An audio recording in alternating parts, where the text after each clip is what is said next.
नमस्कार. टुडे समाचार न्यूजमध्ये सर्व प्रेक्षकांचं स्वागत आहे. मी अल्ताफ हुकमत मुलानी. मी तुम्हाला सतत वेगळे विषय, वेगळ्या चर्चा, ग्रामीण भागात काय घडते आणि शहरात काय घडते तुम्हाला सतत वेगळ्या वेगळ्या पद्धतीने दाखवण्याचं काम करत आहे. मी आज धाराशिव जिल्ह्यातल्या पळसप या गावामध्ये इथं पोचलेलो आहे आणि इथं अपक्ष जिल्हा परिषद लढवणारे उमेदवार आपल्यासोबत आहेत. त्यांच्याशी जाणून घेणार आहेत आपण. हे ते पळसप हे गाव म्हणजे भरपूर असं चर्चेत असलेलं गाव आहे.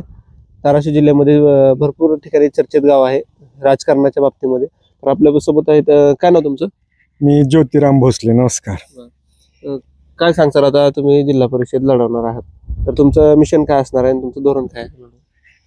मी यापूर्वी शिक्षण क्षेत्रातून सेवानिवृत्त झालेलो आहे आणि आकाशवाणी ऑल इंडिया रेडिओचं जे आहे केंद्र औरंगाबाद परभणी तिथं कॅज्युअल निवेदक म्हणूनही काम करत होतो आणि आता सेवानिवृत्तीच्या काळात 10 वर्षापासून ग्रामीण भागात राहायचं ठरवलं.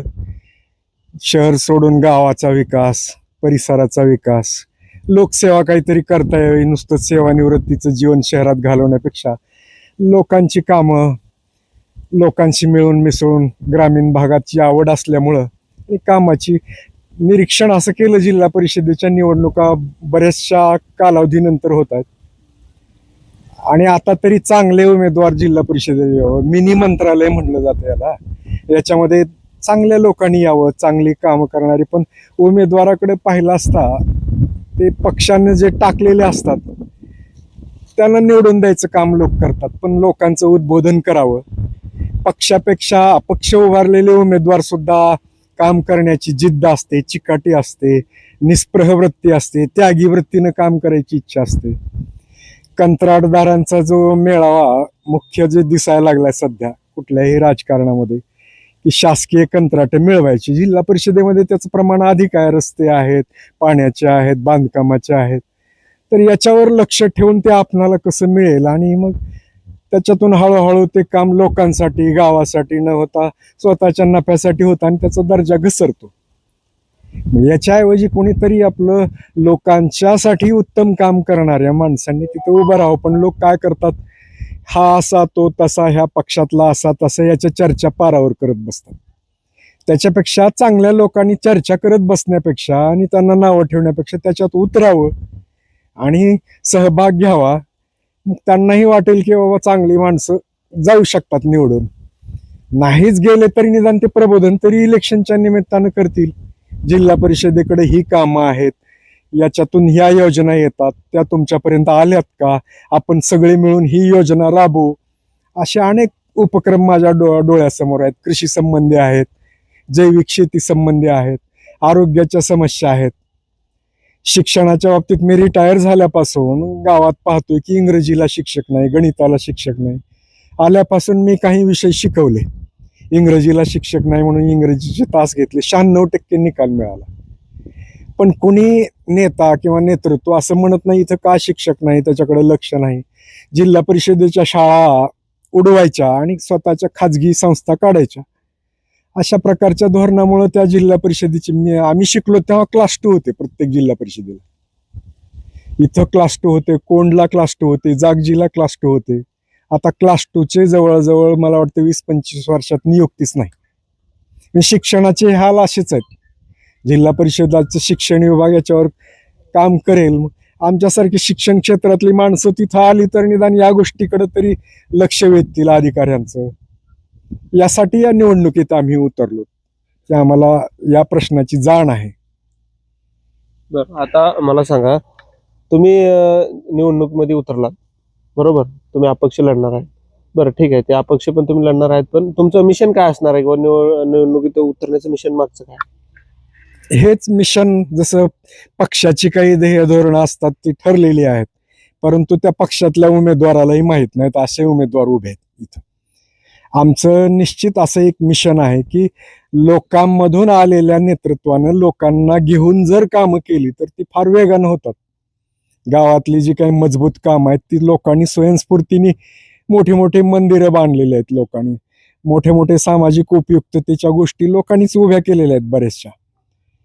आणि लोकांनी आग्रह धरल्यानंतर मग ते थोडंसं आलेलं आहे. तर हे त्यांच्याबरोबर ह्या योजना आहेत ह्यांची माहिती जर दिली तर लोक घेतात.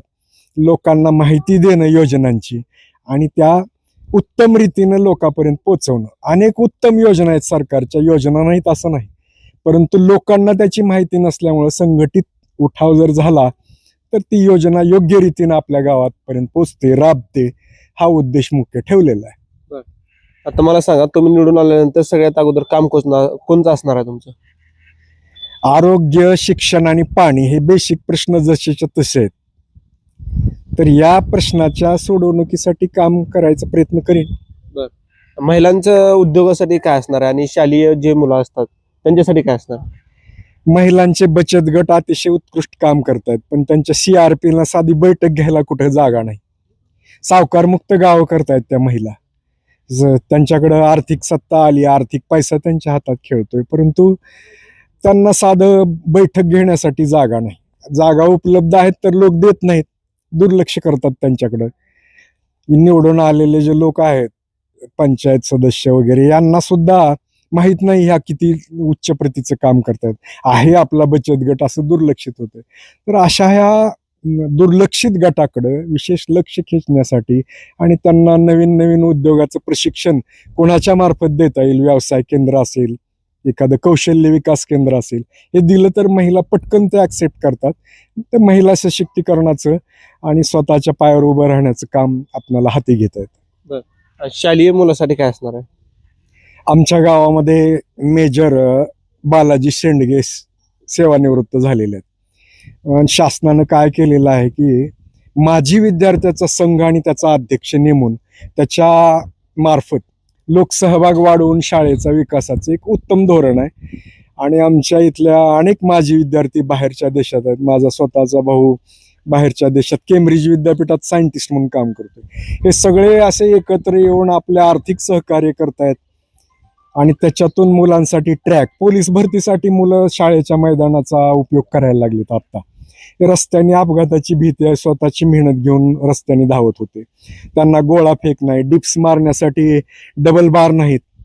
तर हे सगळं मुलांचं मोबाईलमधलं लक्ष युवकांचं बाहेर खेचून अभ्यासाकडे प्रवृत्त करण्यासाठी हा माजी विद्यार्थी संघ चांगलं काम करतोय. शाळेला जे शैक्षणिक साहित्य नाही, विज्ञानाचं साहित्य नाही, ते सुद्धा देण्याचा प्रयत्न करतायत. बघा, आपण इथं पळसप गावामध्ये इथं पोहोचलेलो होतो. आपल्यासोबत अपक्ष उमेदवार जे जिल्हा परिषद लढवणार आहेत ते आपल्यासोबत होते. त्यांनी आपल्याला सांगितलेलं आहे, मी तुम्हाला त्यांची मुलाखत दाखवलेली आहे. बघा, कसा वाटला विषय नक्कीच कळवा. काय वेगळे विषय जर खाली स्क्रीनवर नंबर दिलेला आहे त्या नंबरवर तुम्ही थेट संपर्क करू शकता. कॅमेरामॅन नावी जवळ सोबत मी अल्ताफ हुकमत मुलानी, पळसप, तालुका जिल्हा उस्मानाबाद, धाराशिव.